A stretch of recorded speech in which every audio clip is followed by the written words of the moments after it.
nakakatakot, nakakabahala at tungkol sa mga hindi magandang pangyayari. Ganyan ang mga hula o prediksyon ng 16th century French astrologer na si Nostradamus, kung kaya't siya ay binansagan bilang the prophet of doom. Lahat ng ito ay kanyang naisulat sa kanyang librong Les Prophéties o The Book of Prophecies. Hindi may kakailang nakakaintrigang tunay kung ano pa ang nakasaad sa librong ito. Kaya naman sa videong ito ay ating sisilipin ang pahina ng librong ito at aalamin ang ilan sa nakakatakot na prediksyon ni Nostradamus sa taong 2024. Kaya't simulan na natin. Ngunit bago yan, kung bago ka pa lang dito sa ating channel at interesado ka sa ganitong mga content na tumatalakay sa siyensya, discovery, conspiracy, kakaibang pangyayari, katatakutan at iba pa, ay pakipindot mo na din ang subscribe at bell button para lagi kang updated sa mga bagong uploads ko. Maraming salamat po. Number 8. Kalamidad at Delubyo. Bungad pa lang ng 2024 ay tila nagkatotoo na ang ilan sa mga prediksyon ni Nostradamus.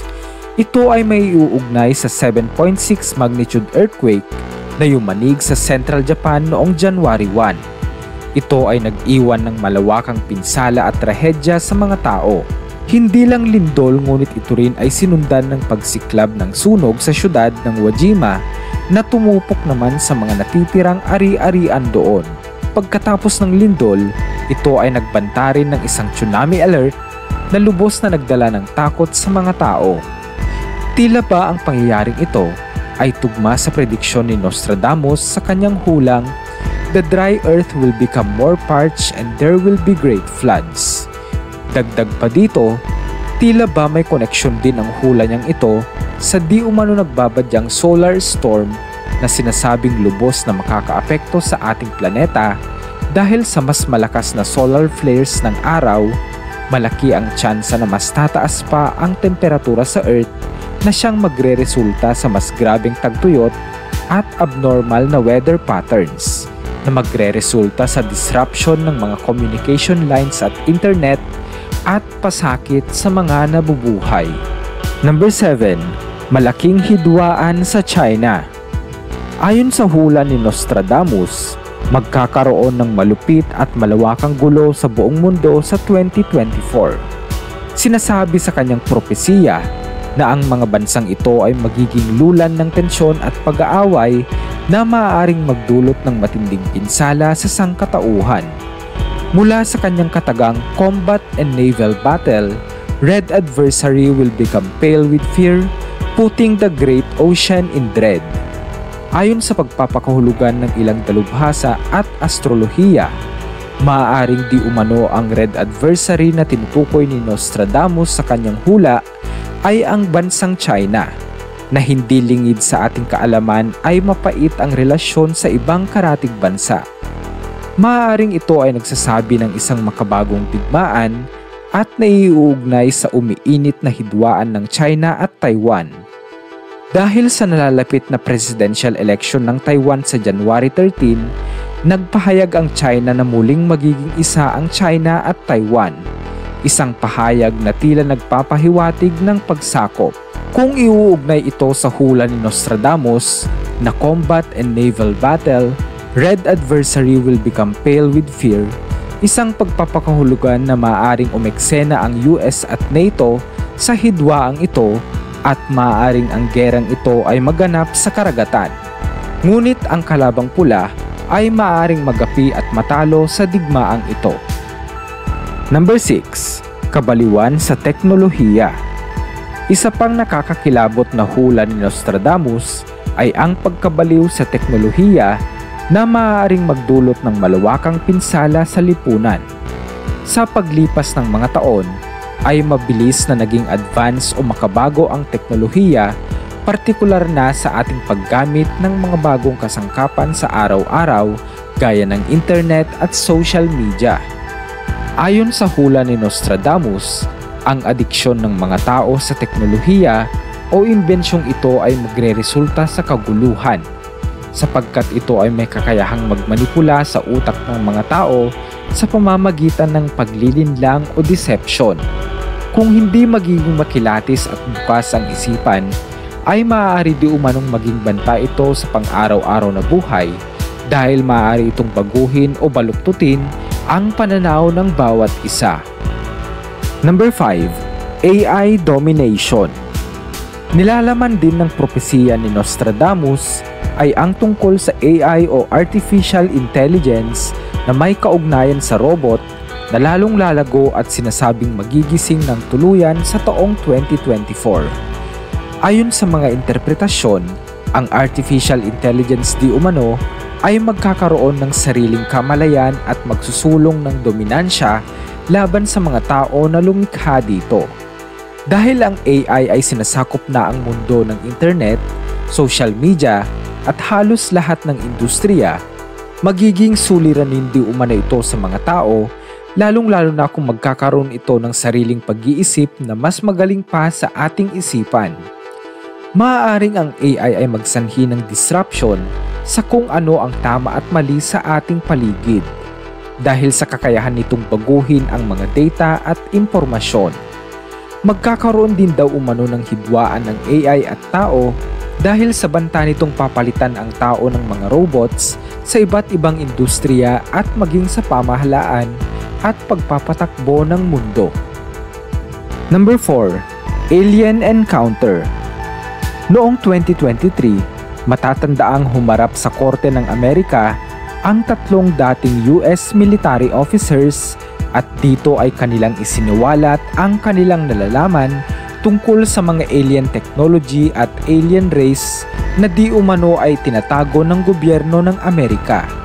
Hindi ito malayo sa hula ni Nostradamus na sa taong 2024 ay magkakaroon na ng engkwentro ang mga tao sa mga nilalang sa ibang planeta o mga alien. Kaliwat kanan ang mga nagsusulputang video ng mga unidentified flying objects o UFO na namataan sa iba't ibang panig ng mundo. At di umano sa taong ito ay matutuldukan na ang katotohanan at ang mga katanungan sa likod ng mga pangitaing ito.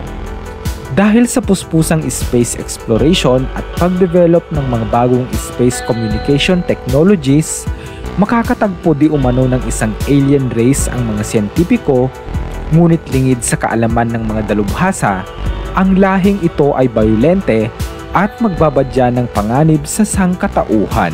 Number 3. Malawakang taggutom. Isa sa nakakatakot na hula sa 2024 ni Nostradamus ay ang tungkol sa famine o taggutom. Mula sa katagang kanyang winika, a very great famine through pestiferous wave. Ang taggutom na ito ay maaaring sanhi ng di umano isang klaseng pesteng sumasalakay sa sektor ng agrikultura at produksyon. Labis di umano itong makakaapekto sa pagtatanim at food production dahil dito, ang mga tao sa agrikultura ay mahihirapang tugunan ang supply ng pangunahing bilihin dahilan ng lalong pagtaas ng bilihin na kalaunay magreresulta sa kaguluhan at malawakang taggutom. Ito marahil ang sinasabing pestiferous wave sa kanyang kataga sapagkat tila isa itong alon na sunod-sunod na susubok sa sangkatauhan. Ito ay may hahalin tulad sa isang pandemya na maaaring makaapekto sa malawak na sakop. Ang pandemyang tinutukoy ay hindi lang nalilimitahan sa virus o sakit, kundi maaaring ang suliranin ng kagutuman at kasalatan ay ang bago nitong anyo. Number 2. Bagong Santo Papa. Nakita rin di umano ni Nostradamus na ang Santo Papa ay maaaring mapalitan sa taong 2024. Ito di umano ay dahil sa biglaang pagpanaw ng kasalukuyang Santo Papa na si Pope Francis. Hindi naman nalingid sa ating kaalaman ang edad ng kasalukuyang Santo Papa at ang kanyang seryosong sakit sa baga. Ang prediksyong ito ay nangangahulugan ding maglalagay sa katungkulan ng isang bagong tagapangalaga ng buong simbahang Katoliko. Nasasaad di umano na ang bagong Santo Papa ay mas bata at magtatakda ng mga bagong alituntunin nababago sa istruktura at pamamalakad ng simbahang Katoliko. Number 1. Economic collapse. Isa pa sa kontrobersyal na hula ni Nostradamus ay ang economic collapse na mararanasan ng ilang mga bansa sa 2024. Alam naman natin na ang buong mundo ngayon ay apektado ng inflation o labis na pagtaas ng mga produkto. Ang mga suliranin sa kakulangan ng mga supply sa pangunahing pangangailangan gaya ng bigas, tubig, langis at enerhiya ay magiging malaki ang epekto sa ekonomiya ng mga bansa. Masasadlak di umano ang ilang mga bansa sa economic crisis at maaaring lumobo pa ang pagkakautang ng mga ito. Magiging hamon din umano ang pag-usbong ng political turmoil, bunsod ng pagkakaiba ng pananaw sa politika na lalong magsasanhi ng pagkahati-hati ng mga faksyon sa lipunan na magreresulta ng mga bagong pag-aaklas at revolusyon. Talaga namang kung iisipin ay nakakatakot at nakakabahala ang mga prediksyong ito ni Nostradamus. Subalit ating pakatandaan na ang hula o propesiya ay hindi palaging tama. Ang ating kapalaran ay nasa ating mga kamay at tayo ang may kontrol nito. Huwag sana nating pabayaan ang mga prediksyong ito ang magdikta sa ating magiging kapalaran sa taong 2024. Muli, ang mga ito ay pawang hula lamang, wala pa ring papantay sa itinakdang plano ng Diyos, kung kaya't dapat lagi tayong maniwala at manampalataya sa Kanya. Muli, this is Bright Owl PH and see you on my next video. Peace out.